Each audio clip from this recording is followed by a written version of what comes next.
Hi folks, welcome to Coffee with Job. I'm sorry, this is now iced coffee with Job because it's in the afternoon. And the one that I did this morning, I did down at the river. I didn't put the mic in properly, and so all you heard was the sound of running water. And I know one or two of you are a wee bit hard of hearing. So we are turning again to Job chapter 24. Oh, before we go any further, I mentioned yesterday Midnight Mass. Now, that I wasn't mentioning that to recommend it, unless you're into vampire stuff. It's a shame. It could have been such a good program, and yet it just turned into vampire horror. And we've got enough horror in the real world without having that. But let me read Job 24 and verse 18. This is speaking about the wicked. Yet they are on the foam on the surface of the water. Their portion of the land is cursed, so that no one goes to the vineyards. As heat and drought snatch away the melted snow, so the grave snatches away those who have sinned. The womb forgets them, the worm feasts on them. The wicked are no longer remembered, but are broken like a tree. They prey on the barren and childless woman, and to the widow they show no kindness. But God drags away the mighty by his power. Though they become established, they have no assurance of life. He may let them rest in a feeling of security, but his eyes are on their ways. For a little while they are exalted, and then they are gone. They are brought low and gathered up like all others. They are cut off like ears of corn. If this is not so, who can prove me false and reduce my words to nothing? Job's talking about the wicked within the world, and I was reading in Micah 7 the other day. The faithful have been swept from the land. Not one upright person remains. Everyone lies in wait to shed blood. They hunt each other with nets. Both hands are skilled in doing evil. The ruler demands gifts. The judge accepts bribes. The powerful dictate what they desire.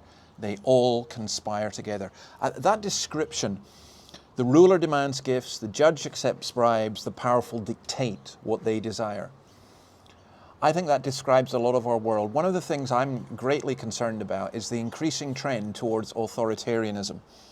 And the non-Christian despairs, the Christian knows that there is an authority above all these authorities. And Job talks about what's going to happen to them. He talks about how they will be swept away. Verse 20, for example, what does he say there? He says, the womb forgets them, even their mother forgets them.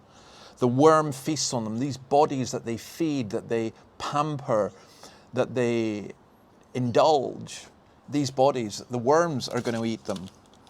No one will remember them. Now in chapter 21, it seems as though Job was arguing against this. And is this him now saying, well, I accept this? I think he probably always did accept it, that there was an ultimate day of justice for the wicked.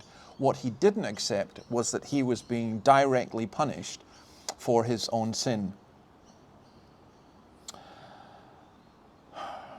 The description of the wicked is interesting, isn't it? They wrong the barren, childless woman, one of the weakest members of society in that culture. And again, I think in our culture, that it's the poor and it's the weak and it's the child in the womb who are the most discriminated against and oppressed by people who say they're doing things on behalf of the oppressed, which is always gets me.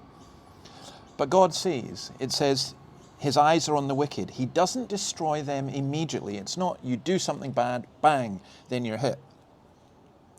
They shake their fists at God and they think they get away with it. I mean, I watch on television or read in the newspaper or hear people mocking and abusing, and they think they're going to get away. But no. His eyes are on their ways. You know, you and I, what we do in the dark, if you like, we looked at that yesterday. God knows. God knows. We don't get away with things. And that would cause us all to despair if it wasn't for this other verse from Micah 7. Who is a God like you who pardons sin and forgives the transgression of the remnant of his inheritance? You do not stay angry forever, but delight to show mercy. You will again have compassion on us. You will tread our sins underfoot and hurl all our iniquities into the depths of the sea. Wow. Wow. Who is a God like you who forgives, who pardons sins, and forgives the transgression of the remnant of his inheritance? Well, there's the thunderstorm coming in, and I think it's time for me to go. I will see you on Sunday for Romans, and I'll see you next Monday for Coffee with Joe. God bless you, and thank you for all of you who've got in contact as well. It's really appreciated. Bye.